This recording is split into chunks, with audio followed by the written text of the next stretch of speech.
This hotel room is now all Bogdan Nallevico has, and he doesn't know how long this will last. Yeah, I feel bad. Bad.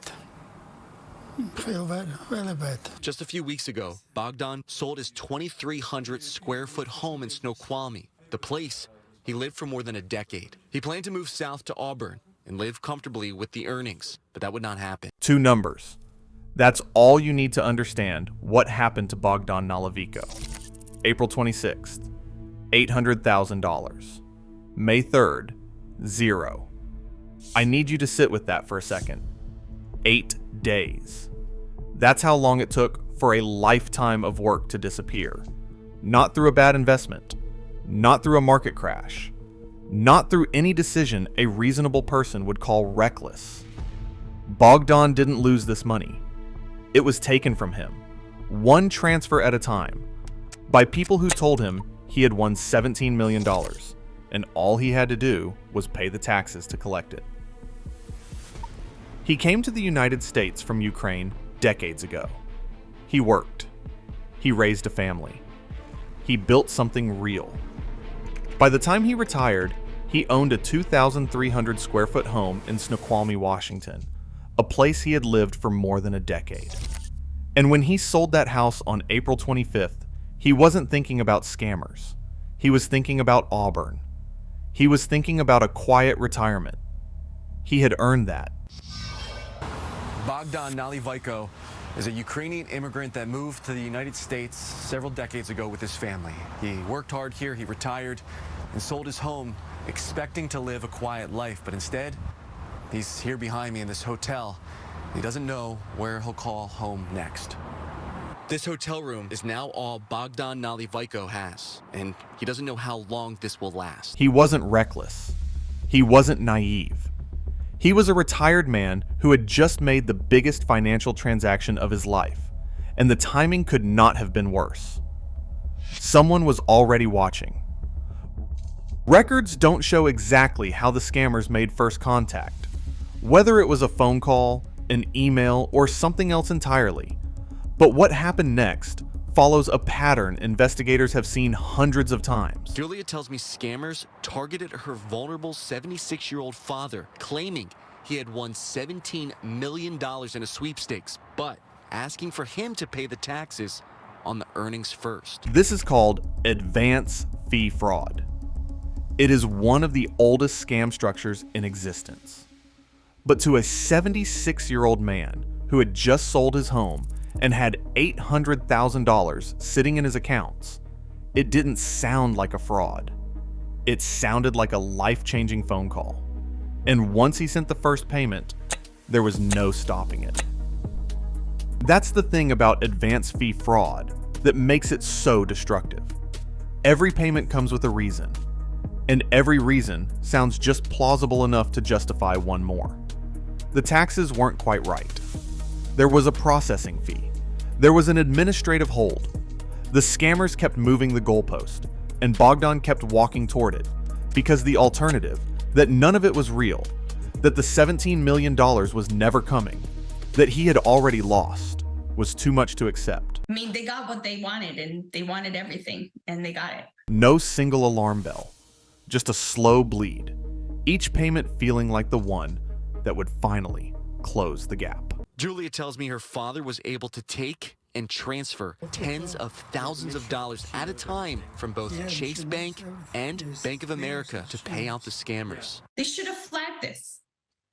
Any idea? And then they said, once I called them, they were like, we did everything we could. I'm like, how? Whether that argument holds up, or whether Bogdan ever sees any of that money returned, is not confirmed in available reporting. But by the time anyone was asking questions, the money was already gone. May 3rd, 8 days after the sale, Bogdan had $0. On April 25th, he sold his house. On the 26th, he had $800,000. And then by May 3rd, he had 0. That's the whole collapse in one sentence. He didn't lose it slowly. He didn't make bad decisions over years. It happened in a week. And the worst part, the part that's hardest to sit with, is the emotional reality of where Bogdan was in that moment. Yeah, I feel bad. Bad. Feel very, very bad. He wasn't angry on camera. He wasn't demanding. He was just emptied out. That's the break. Not a dramatic confrontation. Not a legal filing. Not a moment where someone stepped in and stopped it. Just a man in a hotel room who had nothing left to say except that he felt bad. And he still didn't know it was over, because the people who had taken everything from him were still calling. Julia Elders found out what had happened to her father only when he was about to become homeless. She was in Minnesota. She had no idea any of this had been happening. The calls, the transfers, the slow disappearance of everything her father had built. Julia Elders is Bogdan's daughter. She lives hundreds of miles away in Minnesota. She didn't find out what happened to her dad until he was about to be homeless. I collapsed because I cannot imagine in such a short amount of time to lose everything you ever had. She wasn't just processing grief. She was suddenly the person responsible for figuring out where her father was going to sleep, what paperwork needed to be filed, what phone calls needed to be made. For a man hundreds of miles away who had just lost everything and was still being targeted. And while she was trying to do all of that, the scammers were still calling him. No, I am not talking right now. I'm ignored. They took everything from this man, and they are still calling him while he's talking to a reporter. That tells you everything about who these people are. This isn't opportunistic. This is organized, relentless predation. And the people running it do not stop when the account balance hits 0. They keep going because somewhere in their calculation, there might be more. A family member who will wire money to help. A retirement account they haven't found yet. A neighbor who can be pressured. They do not stop on their own. Investigators forwarded the case to the FBI. The skill set of organized criminal groups does sometimes cause them to be fooled, just like the victims in the cases. Kelly Smith is the assistant special agent in charge with the Seattle FBI. He says victims can feel embarrassed. He tells me the best thing you can do is report scams as quickly as possible and always reach out to friends and family if something seems questionable. Despite taking hundreds of thousands of dollars from Bogdan, the scammers continue to target him non-stop. That's sound advice.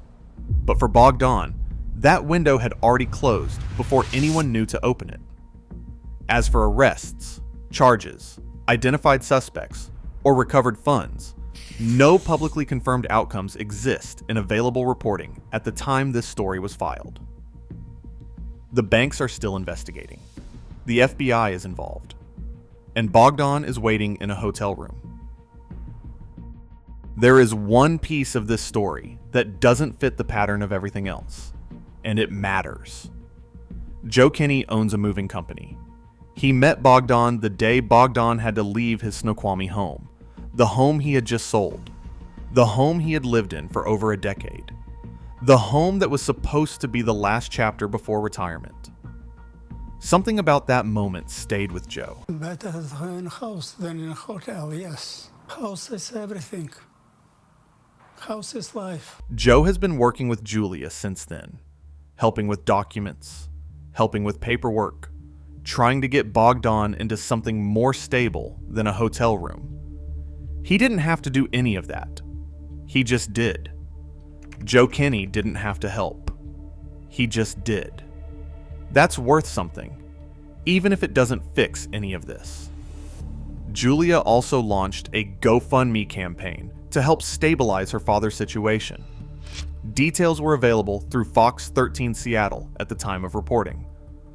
But even with Joe's help, even with the campaign, the question of where Bogdan ends up, where he lives, whether the banks do anything, whether the FBI makes an arrest, that's still unanswered.